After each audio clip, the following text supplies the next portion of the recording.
Now let's come to the role of the CEO. In a non-profit organization, CEO is usually the chief of staff. Ideally, the CEO should not be a board member, though he or she may be invited to all board meetings and participate in the deliberations without the right to vote. A CEO should not be a voting member of the board.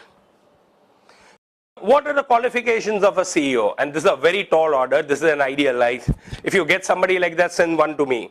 An inspirational and ethical leader, passionate and energetic, entrepreneurial and optimistic, accountable and service-oriented, management experience, working knowledge of legal, fiscal, and regulatory issues, and experience. These are some of the things I would look forward in a CEO. I'll continue to ability to take risks, humility and respect and an understanding of small nonprofits, problem-solving skills, ownership of the organization, feeling a strong sense of involvement, team management skills, communication skills, negotiation skills, and the ability to be patient and diplomatic. What a tall order. But this is part of the HR exercise. You would want to see at least a maximum of these qualities. I mean, you can't get all of it. I mean, it's very difficult to get that.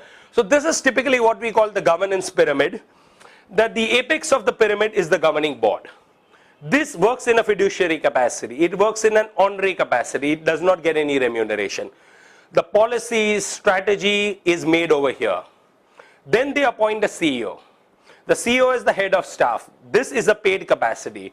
The board hires and fires the CEO. In an ideal situation, the CEO hires and fires the staff, not the board. In India, you find the board also hiring the driver, the peons, everybody. In the US and UK, it doesn't happen that way. Board only hires and fires the staff and leaves it to the CEO to hire and fire the team. Policy is made here, strategy is made here. CEO is paid to get that forward with the help of staff. Staff reports to the CEO, CEO reports back to the board. That's the ideal governance, but it rarely happens. Here you find, in many organizations, at least I've seen at district level, staff even sits on the board. It happens, but this is the ideal governance structure that we all must aspire towards.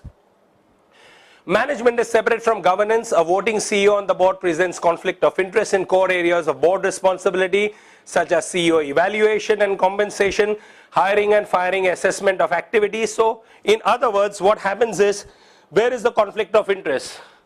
The CEO is also a voting member of the board. Now, to hire the CEO is sitting over his own judgment, whether I can be hired or I can be fired. I need a raise this year. He's sitting on the board and deciding what I need to have. So this is why the CEO should never be on the board over here. So it's not a desirable practice.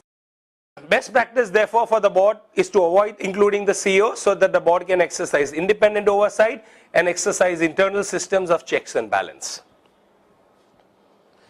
The CEO develops and implements programs and projects, selects and motivates staff and team, and may even develop and propose policy issues to the board for consideration.